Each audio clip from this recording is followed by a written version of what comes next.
Hello നമസ്കാരം, ഏവർക്കും പുതിയൊരു വീഡിയോയിലേക്ക്. അങ്ങനെ കാത്തിരിപ്പിനൊടുവിൽ കേരളത്തിലെ വിവിധ തിയേറ്ററുകളിലും ഗുരുവായൂരമ്പല നടയിൽ എന്ന ചിത്രത്തിൻ്റെ ആദ്യ ഷോ കഴിഞ്ഞ് ചിത്രത്തിൻ്റെ ആദ്യ പബ്ലിക് റെസ്പോൺസ് ഒക്കെ പുറത്തുവന്നുകൊണ്ടിരിക്കുകയാണ്. അപ്ഡേഷനാണ് ഇന്നൊരു വീഡിയോ ഭാഗത്ത്. വീഡിയോയിലേക്ക് മുൻപ് വീഡിയോ ലൈക്ക് ചെയ്യുക, ചാനൽ സബ്സ്ക്രൈബ് ചെയ്യുക. ഈ വരുന്ന മെയ് മാസം ധാരാളം ചിത്രങ്ങൾ OTT റിലീസ് ചെയ്യാൻ പോവുകയാണ്. നമ്മുടെ ചാനൽ ഭാഗം പരിശോധിച്ചാൽ നിങ്ങൾക്ക് കാണാൻ വേണ്ടി സാധിക്കുന്നതായിരിക്കും.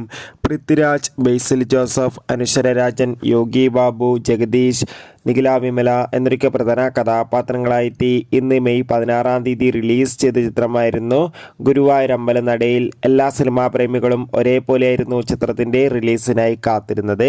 അങ്ങനെ കാത്തിരിപ്പിനൊടുവിൽ ചിത്രത്തിൻ്റെ ആദ്യ ഷോ കേരളത്തിലെ വിവിധ തിയേറ്ററുകളിൽ അവസാനിക്കുമ്പോൾ ചിത്രത്തിന് പോസിറ്റീവ് റെസ്പോൺസ് തന്നെയാണ് പുറത്തുവന്നുകൊണ്ടിരിക്കുന്നത്.